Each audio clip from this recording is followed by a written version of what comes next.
and victory.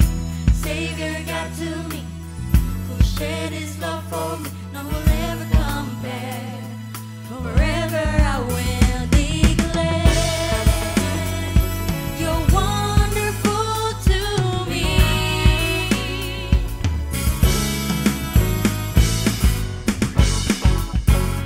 You're everything I need.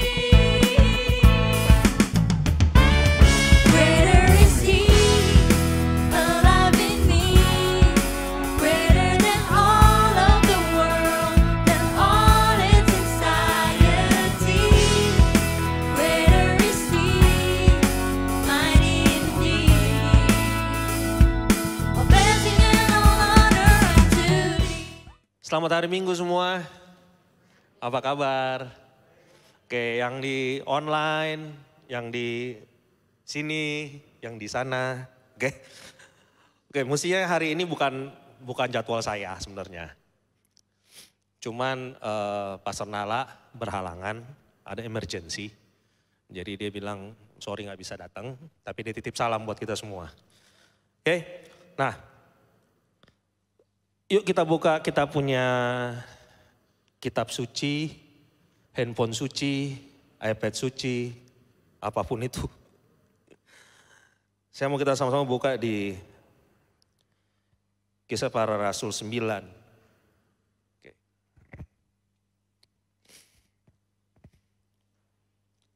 Ayat 1 sampai 5. Oke. Nah. Sementara itu berkobar hati Saulus untuk mengancam dan membunuh murid-murid Tuhan.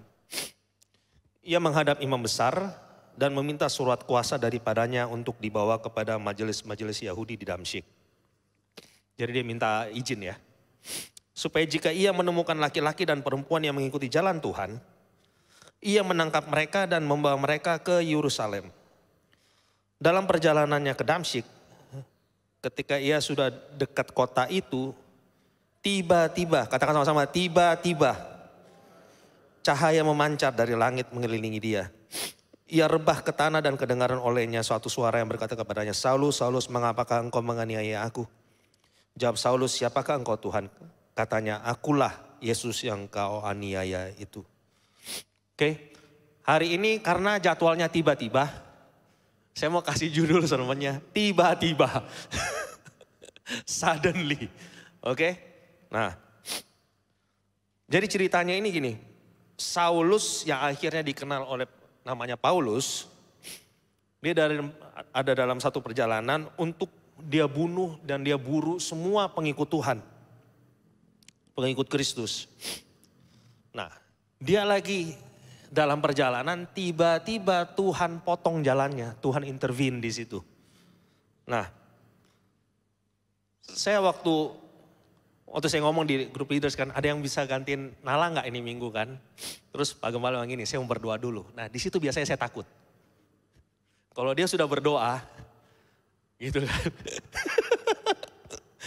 Jadi saya bilang gini, ini Tuhan saya mesti ngomong apa gitu kan. Jadi ya terus kayak ada satu, ini di hati saya bilang begini, jangan approach ini as a sermon. Tapi karena gini, kalau kita approach ini sebagai cuman satu khotbah, saudara pulang dengan satu khotbah, it will not change your life. Saudara nggak akan berubah hidup saudara cuma dengar khotbah. Tapi kalau saudara approach ini sebagai ini pesan Tuhan buat saudara, then your life will be changed. Amin. Nah, banyak yang berkata gini, tantangan terbesar kita adalah tahun 2019 sampai 2021 inilah. Kira-kira kita di challenge benar-benar luar biasa. Amerika saya dengar kemarin teman saya posting data, dia bilang gila banget.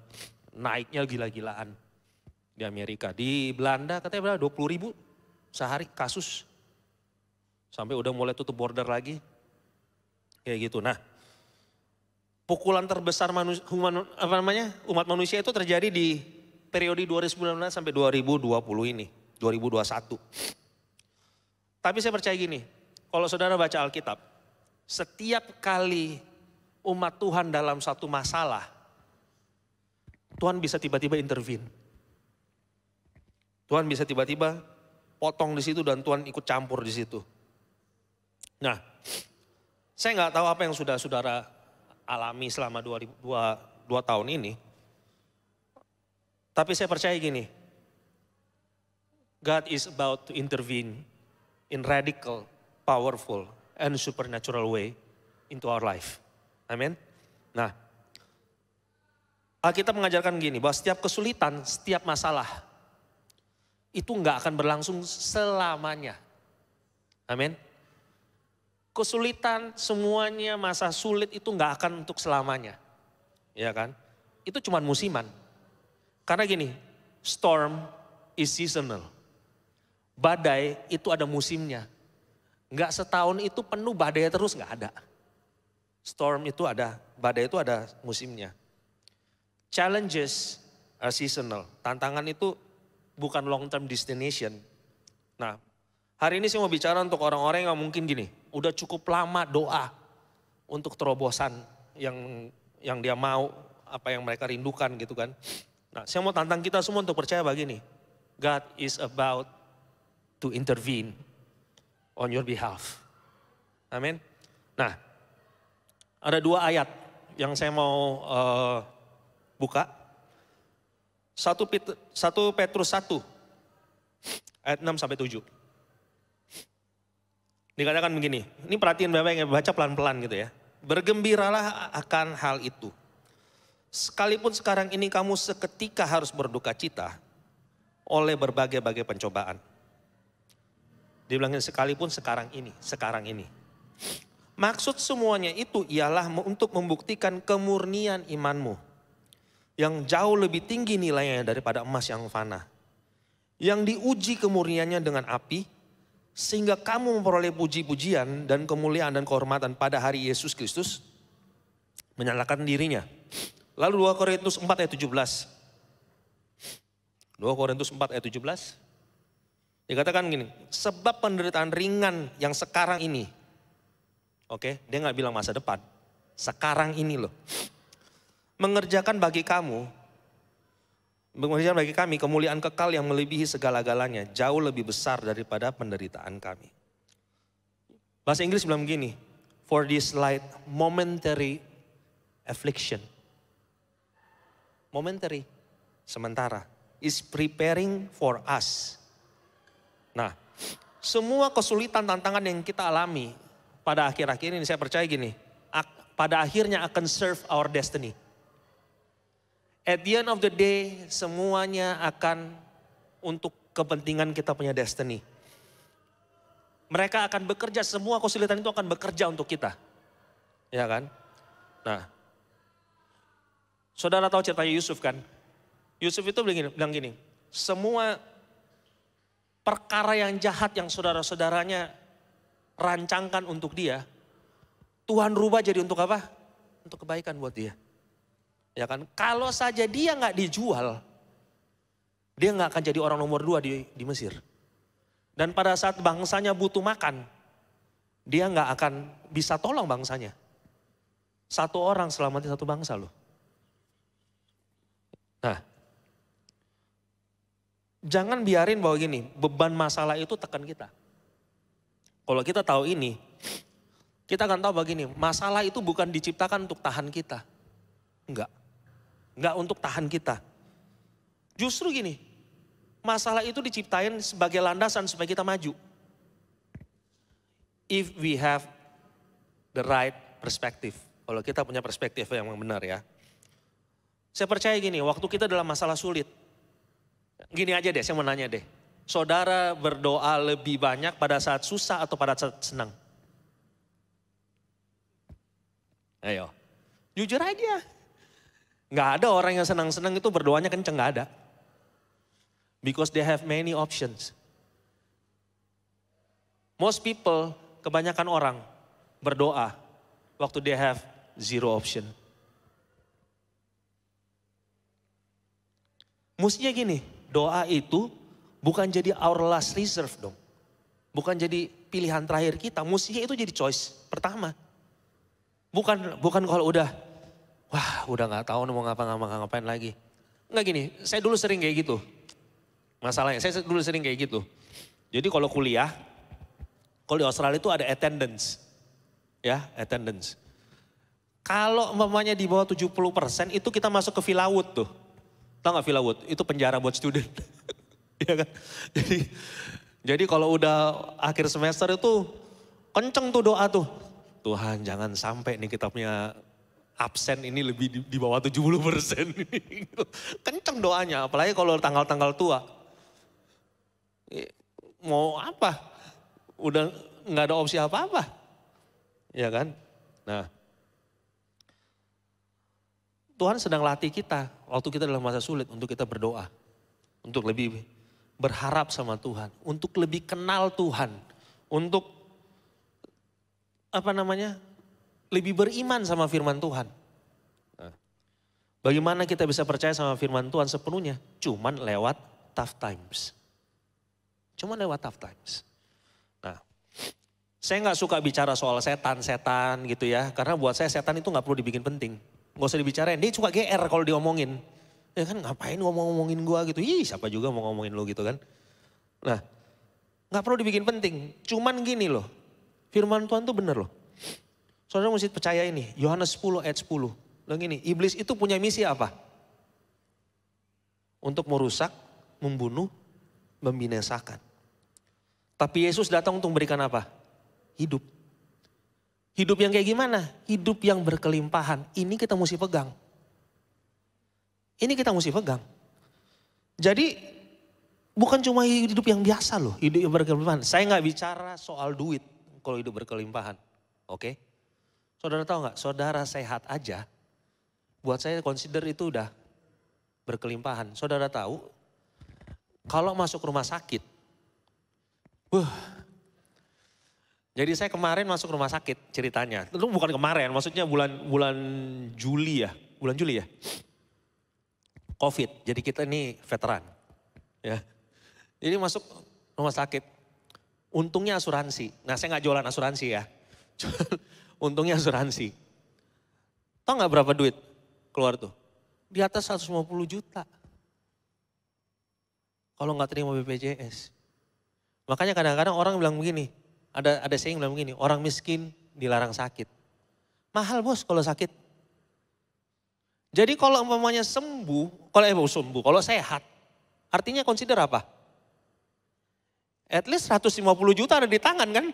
Kira-kira our life itu worth kayak begitu. Nah, yuk kita percaya gitu bahwa kehidupan yang disediakan Tuhan ada kehidupan yang berkelimpahan. Amin. Kita mesti gini, belajar percaya, belajar bisa lihat itu. If you can see it, you can have it. If you can see it, you can have it. Kalau saudara bisa lihat, saudara bisa punya. Gitu. Nah, saya mau ajak kita untuk lihat dalam firman Tuhan bagaimana Tuhan interupsi semua pekerjaan iblis yang dimaksudin untuk celakain kita. Nah, when God steps in, things shift very quickly.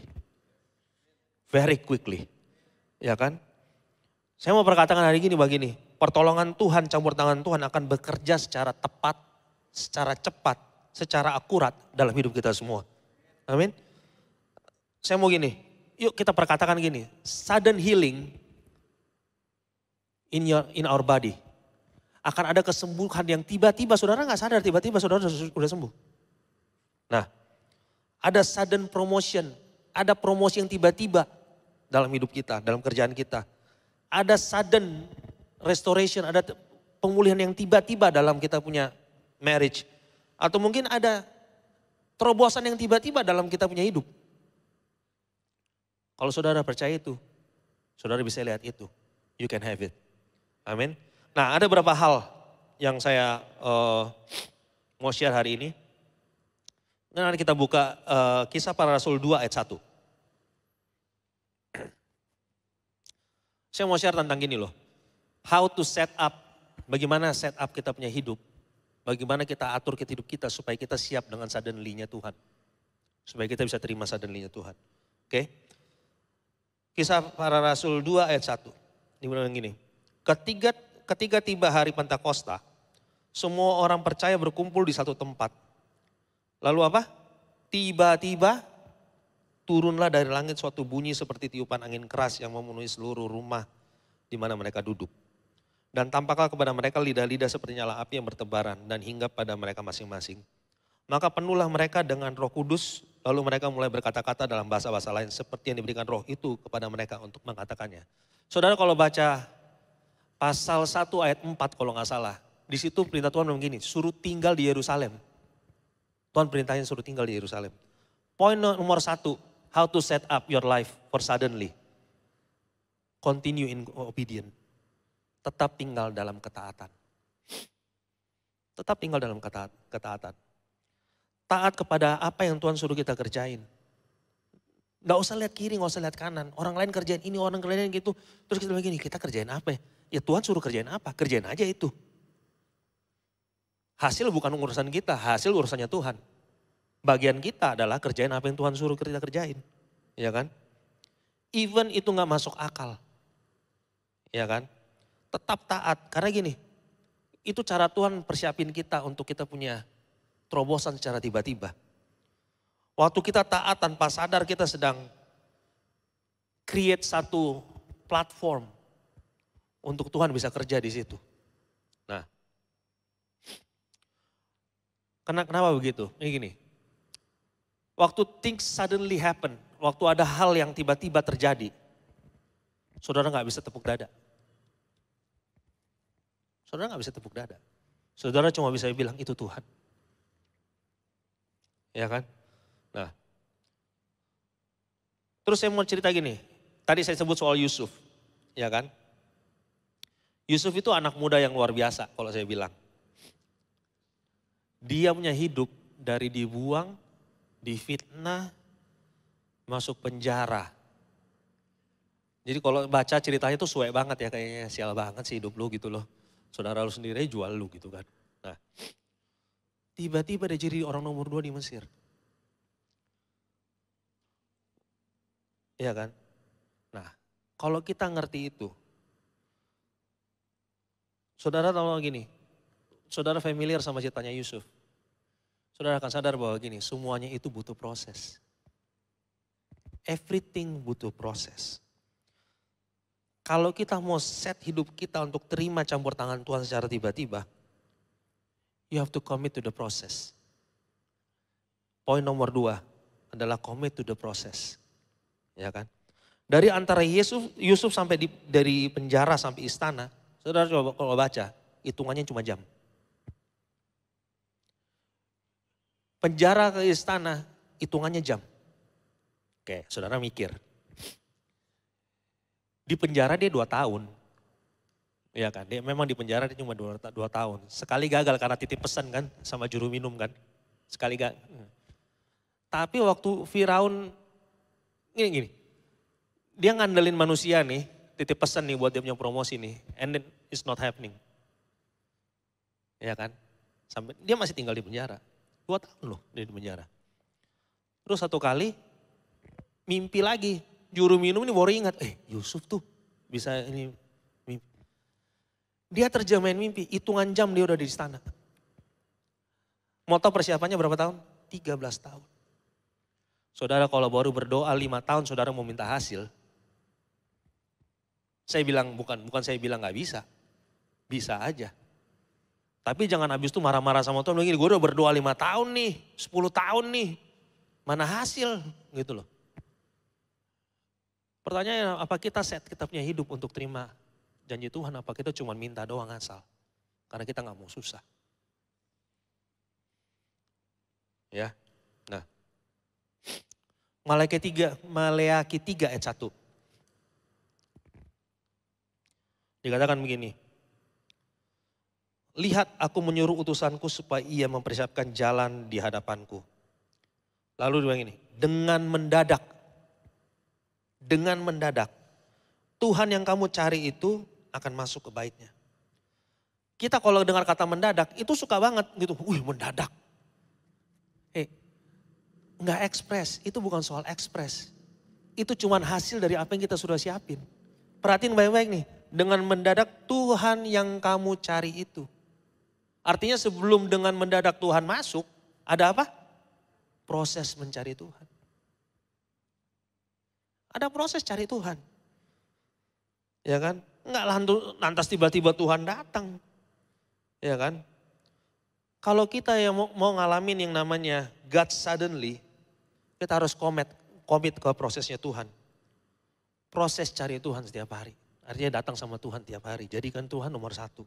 Nah, nggak tahu ada yang sini suka nonton MMA nggak? Nggak ada ya? Wih, baik semua lo. Jadi saya suka banget nonton MMA. Tahu MMA? Mixed Martial Art. Yang di ring itu cuman kecil itu. Yang kalau umpamanya udah terakhir tuh darah semua tuh di lantai tuh. Ya kan? Saya seneng banget nonton itu. Ya kan? Nah, satu kali ada yang menarik perhatian saya. Ada yang tahu Conor McGregor nggak? Conor McGregor, tahu kan? Ya, mudah-mudahan tahu lah Conor McGregor. Ya kan? Conor McGregor lawan Floyd Mayweather, ya kan? Itu gempar. Conor McGregor itu MMA, Floyd Mayweather itu kalau nggak salah petinju kan? Ini petinju ini, petinju lawan MMA, satu boleh pakai kaki, satu nggak boleh pakai kaki nih, gitu kan? Biasanya pertandingannya begitu kan? Sekarang di satu ring, itu pertandingan kenapa geger? Conor McGregor tau nggak dibayar berapa? 100 juta dolar. Ini pertandingan non-title. Ini pertandingan eksibisi kalau mau dibilang. Eksibisi gak ada title involved di situ. Cuman senang-senang doang lah istilahnya, ya kan? Nah, ini soal prestis sih sebenarnya sih. Tinju lawan MMA gitu kan. 100 juta dolar dibayar. Terus saya ngomong nih sama teman-teman, kita lagi bahas itu tuh. Wih, seru ya. Terus ada temen yang nyetok ini, gila, lu tau gak itu pertandingan berapa menit? Nggak nyadar. 30 menit bro. 30 menit 100 juta dolar. Kata dia bilang gitu kan. Terus kita mulai mikir, lu kalau dibayar 1 juta dolar, lu mau gak masuk di ring itu? Gua masuk, dia bilang kalau cuma 1 juta dolar, pukul gua katanya. Keluar gua kaya, dia bilang gitu. Coba kalau mikir gini kan, dipukuli sama orang, gitu kan, hajar aja lah. 1 juta dolar habis ini gua kaya. Gitu kan, paling rumah sakit, hitung-hitung, dia bilang gitu kan. Paling ya, gua 6 bulan pengkor-pengkor lah kan, dia bilang gitu jalan gitu kan. Tapi 1 juta dolar, Bo, gitu kan. Mikir gitu, nah. Cuman waktu sebelum ke pertandingan itu ada satu, saya suka nonton di cable kalau nggak salah. Jadi ada dokumenter tentang gimana Conor McGregor latihan. Wah. 100 juta dolar ya. Untuk 100 juta dolar, Conor McGregor itu bangun tiap hari jam 4.30. Dia lari 10 lap. Saudara pikir kalau mamanya pukul-pukulan itu cuma untuk adu kuat? Enggak, itu adu napas. Siapa yang habis napas duluan? Kalau yang pernah boxing, yang pernah martial art tahu lah. Itu bukan soal, ini saling tunggu nih siapa yang habis napas duluan nih. Jadi dia kardio dulu, dia lari. Dia lari. Abis lari itu gak istirahat. Istirahat tuh paling 5 menit terus dia pindah weightlifting. Ban traktor tuh angkatin, jalan, suruh push. Saya ngelihat dia tuh gini, sampai muntah-muntah di lapangan. Sampai muntah-muntah di lapangan. Jadi habis itu dia gini, shadow boxing. Makan dijaga, gak boleh tuh makan babi itu. Gak ada, forget it lah. Mau 100 juta dolar? Jangan makan babi. Gimana Mas? Siap, yang penting 100 juta dolar ya. Jangan makan babi, gitu kan. Kalau ada babi, kita mesti praktis olahraga leher. Geleng-geleng. Geleng-geleng dong. Nah, terus waktu di terakhir tuh diwawancara sama yang bikin dokumenter. Lu kalau habis menang ini di bar 100 juta dolar, lu besoknya mau ngapain? Tahu gak dia bilang apa?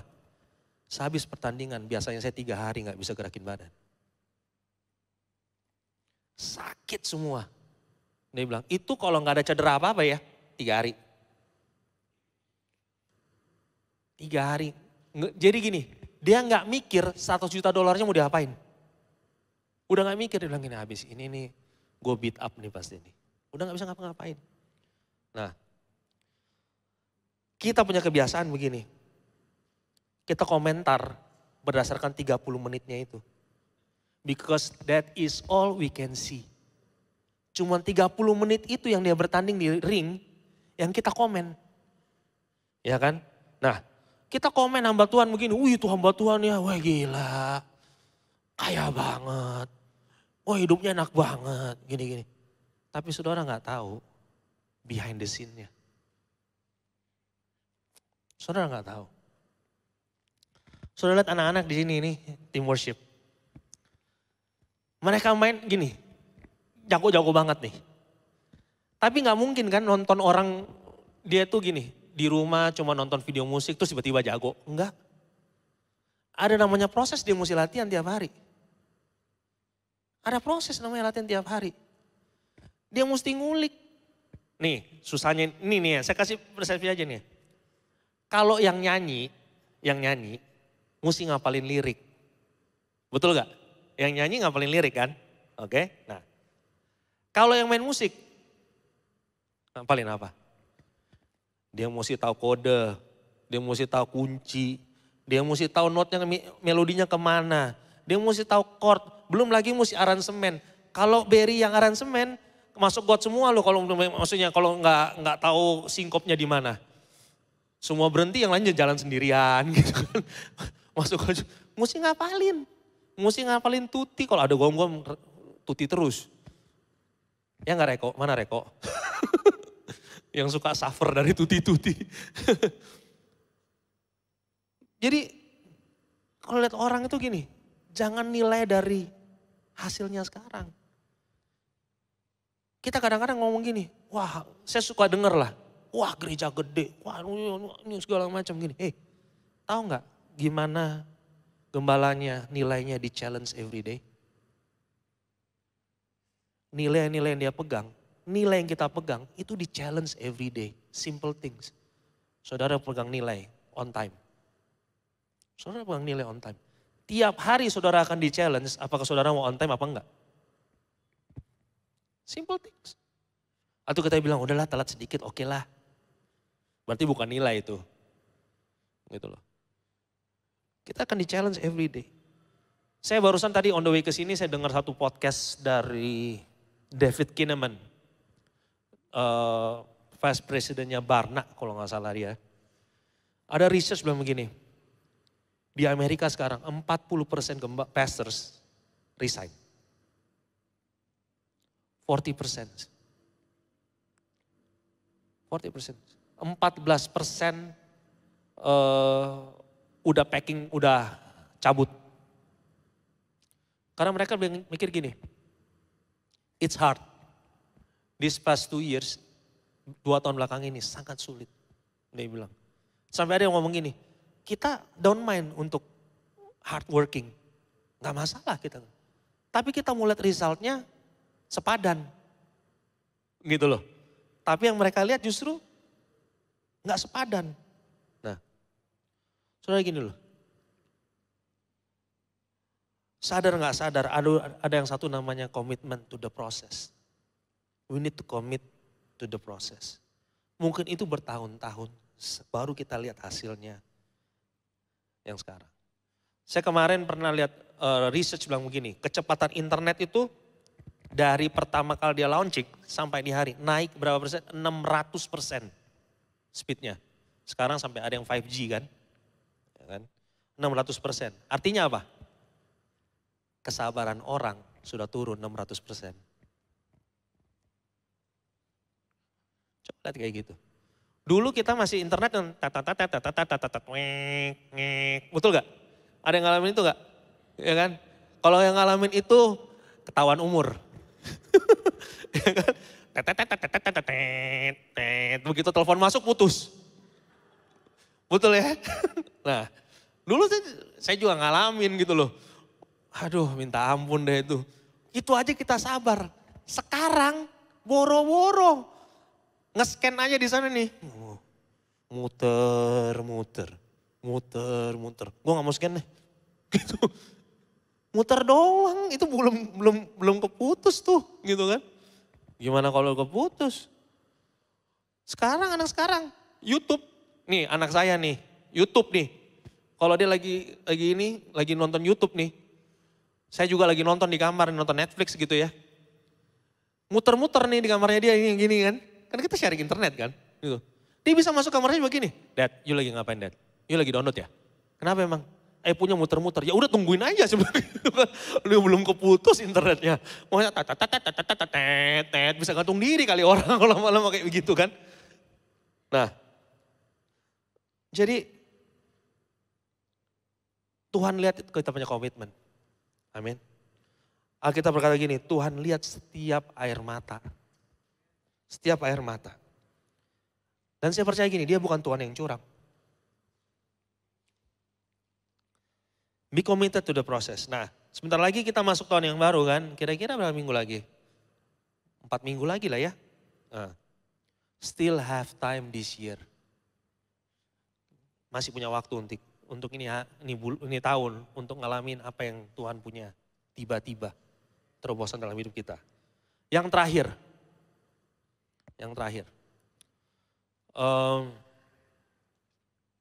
Yang pertama tadi continue in obedience. Yang kedua adalah commit to the process. Yang ketiga, stay connected to the source. Oke. Tuhan Yesus adalah sumber dari semuanya. He is at the center of our life. Saudara, dia itu pusat di kita punya hidup. Saudara belum lihat aja. Saudara nggak lihat aja. Dia di pusatnya. Nah, coba kita buka sama-sama. Yohanes 15 ayat 5. Yohanes 15 ayat 5, nggak ada ya? Oke, nggak ada. It's okay. Dikatakan begini. Akulah pokok anggur dan kamulah ranting-rantingnya. Barang siapa tinggal dalam aku dan aku di dalam dia, ia apa? Berbuah banyak. Sebab di luar aku kamu tidak dapat berbuat apa-apa. Stay connected to the source. Tanpa Yesus, our work hanya sebatas apa yang kita bisa bikin dengan tangan kita. Kalau saudara cuman kerja untuk gaji, that's all you have. That's all you have. Cuman itu yang saudara punya. Saudara kerja untuk ini, setiap bulan 1,5 juta. Saudara mau pegang 1,5 juta. Nggak akan bisa tutup iris kuping saya kalau nyukup. Saya mau nanya, ada yang pernah cukup dengan gajinya? Sorry to say nih, nggak akan pernah cukup. Mau gajimu sampai 1 M pun sebulan, nggak akan pernah cukup. Karena di manusia itu ada satu lubang yang nggak akan pernah cukup. Saudara pikir kalau saya dapat gaji 5 juta sebulan baru 1 juta cukup? Enggak. Nggak akan pernah cukup. Itu lubang, cuman Tuhan yang bisa isi. Cuman Tuhan yang bisa isi. Nah, kita itu suka rasa kosong karena gini. Kita putar tiap hari kita punya hidup, kita kerjain apa semuanya. Untuk mencari hal yang supernatural, yang kosong tadi, yang lubang tadi. Dengan cara yang natural. Hal yang kosong secara supernatural, kita coba untuk tutup dengan hal-hal yang natural. Hal-hal yang fisik. Kita apa? Trying to get security, keamanan lewat kerjaan. Betul gak? Kalau mamanya ntar ada konseling pranikah, biasanya kita nanya. Kita akan ketahuan tuh, our security itu di mana? Di uang kah? Di hubungan kah? Atau di orang tua kita kah? Atau dengan koneksi kita, itu akan ketahuan. Where we put our security. Nah, kita bangun, kita punya self esteem. Kita itu gini, kita mengandalkan hubungan kita, koneksi kita. The more we have connected people, kita rasa bahwa apa? Wah, bangga dong. Apa tuh? Bukan gua tuh.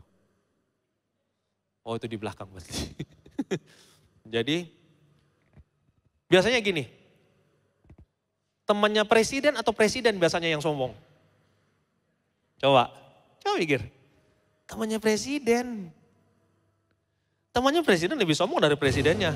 Nah itu bukan saya juga tuh. Nah, iya kan? Yang kita cari kita self esteem. Jadi kita datang sama orang kita bilang gini, gue kenal si ini lah, gue kenal si itu. Gini.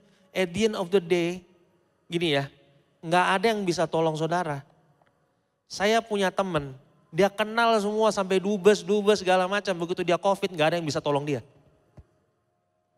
Begitu dia COVID nggak ada yang bisa tolong dia. Dia bilang begini, itu hari gue di rumah sakit aja gue udah bisa dapat kamar. Aduh syukur banget dia bilang begitu. Waktu dia di rumah sakit dia cuma bilang, it's only between me and God. Iya kan? Nah, kita coba cari kepuasan lewat apa? Lewat uang. Kita pikir gini, kalau uang banyak kita dapat kepuasan. Salomo kurang kaya apa? Salomo kurang kaya apa? Tetap jadi kayak orang depresi, semuanya itu sia-sia. Coba. Gila kan? Dia punya, kesannya gini, ini orang paling berhikmat lah istilahnya di Alkitab kan. At the end of the day dia bilang apa? Sia-sia. Mau ikut gembala kayak gitu? Saya sih gak mau, depresi banget loh. Saya bilang gitu, tiap kali tulis apa, semuanya sia-sia. Semuanya sia-sia. Saya mau undang pemain tim worship. Saya mau tutup dengan 2 cerita ini. Oke. Ada cerita soal, saudara tahu soal Paulus dan Silas di penjara.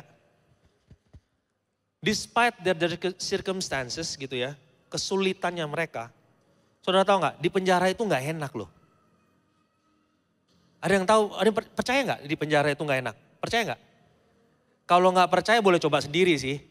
Coba-coba begitu. Ya kan? Itu nggak enak. Meskipun dalam kondisi yang nggak enak. Mereka bisa buat keputusan bahwa mereka tetap mau connected to the source. Apa? Mereka worship di penjara. Mereka worship di penjara. Dan saya mau ajak gini, kita lihat begini. Bagaimana praise and worship so powerful. Karena praise and worship itu menghubungkan kita kepada Sang Sumber. Alkitab mencatat waktu Paulus dan Silas connected to the source. Tuhan datang dan secara tiba-tiba melawan mereka. Ya kan? Waktu mereka worship ada gempa. Ada gempa. Pintu penjara kebuka semua. Saya bilang gini. While heaven is listening to their worship, God intervene. Tuhan masuk di situ. Cerita nomor 2 gini. Ada seorang perempuan yang pendarahan selama 12 tahun. Gak apa-apa lu boleh main. Kasih miring-miring aja. Oke. Ada seorang perempuan yang pendarahan 12 tahun. Ya kan? Waktu saudara tahu gak? Zaman dulu orang yang pendarahan. Itu consider their life is nothing. Itu dibuang dari society. Hancur. Gak bisa merit. Ya kan? Dicap dikutuk lah. Dosa lah. Najis lah ini orang. Hidupnya dia tuh basically is masuk ke toilet lah. Udahlah. Ya kan? Tapi dia buat keputusan gini. Dia dengar Yesus lewat. Yesus gak ada agenda untuk tinggal di situ. Gak ada. Yesus mau ke rumahnya siapa? Adalah yang pendek itu kan. Bukan Lazarus. Lazarus. Ya Lazarus ya. Enggak bercanda. Oke, Yesus mau makan di sana. Jadi kita mau makan-makan nih, dia lewat. Ya kan? Ini perempuan dia push through. Saudara tahu nggak? Susah. Kalau Yesus kemana-mana itu padat. Sempit. Dia bisa ngotot masuk ke situ. Cuma apa? Dalam hatinya dia berkeputusan gini. Kalau gua pegang aja, gua sembuh. Emang ada tulisannya bilang Tuhan Yesus bilang begitu, lu pegang aja nih, sembuh kok. Nggak ada. Nggak ada. Keputusan dia untuk pegang. Petrus keluar dari perahu, keputusannya Petrus. Bukan Tuhan yang suruh bilang gini, lu mau coba nih keluar dari jalan-jalan sini. Enggak. Petrus berkeputusan. Ini perempuan dia memutuskan gini, dia mau terkoneksi sama Tuhan. And guess what? Waktu dia pegang, seketika itu juga apa? Tiba-tiba dia sembuh. Yesus rasa gini, ada kuasa yang keluar dari dia. Nah, saya percaya gini, waktu kita terima Yesus dalam hidup kita diperbaharui, hati kita diperbaharui, instantly, just like that. Ya kan?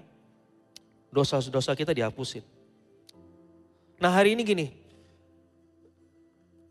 kalau saudara rasa pesan ini bicara pada saudara, mungkin yang di rumah yang nonton secara online, ataupun yang di onsite. Kalau saudara rindu untuk terhubung dengan sumber itu, yaitu Yesus Kristus. Saya mau challenge saudara gini, yuk taruh tangan saudara di dada saudara. Saudara bisa angkat tangan saudara atau apa saja, whatever. It's your decision. Keputusan saudara yang penting. Saya mau ajak kita semua bangkit berdiri.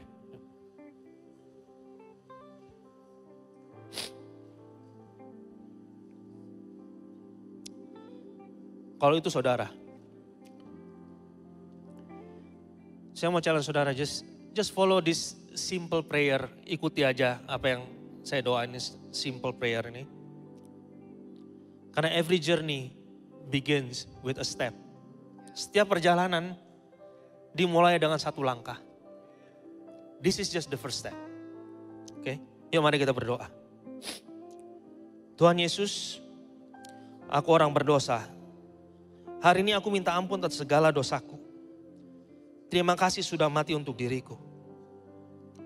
Hari ini aku mengundang Engkau untuk masuk dalam hatiku. Jadi Raja, jadi Tuhan dan Juru Selamatku. Aku mau berjalan dalam ketetapan-ketetapan-Mu. Dalam nama-Mu aku berdoa. Amin. Yang kedua, I don't know, saya nggak tahu lah. Di saudara ada yang mungkin sudah berdoa for, nggak tahu, 5 tahun, 10 tahun. Mungkin ada saudara yang berdoa untuk, maksudnya untuk ada breakthrough dalam hidup saudara. Saya percaya this is your moment. Untuk kalau itu saudara orangnya, please raise your hands. Angkat aja tangannya. Saya mau gini. Untuk diselamatkan saudara itu dengan keputusan saudara sendiri. Tapi kalau saudara mau sembuh, you need everybody else to pray for you. Kita bilang gini, saling mendoakanlah kamu kalau kamu mau sembuh. So I want to, mau ajak, kalau ada teman saudara yang angkat tangan, angkat tangan saudara. Kalau ada di sekitar saudara yang angkat tangan, saya minta yang di sekitarnya bisa doain dia.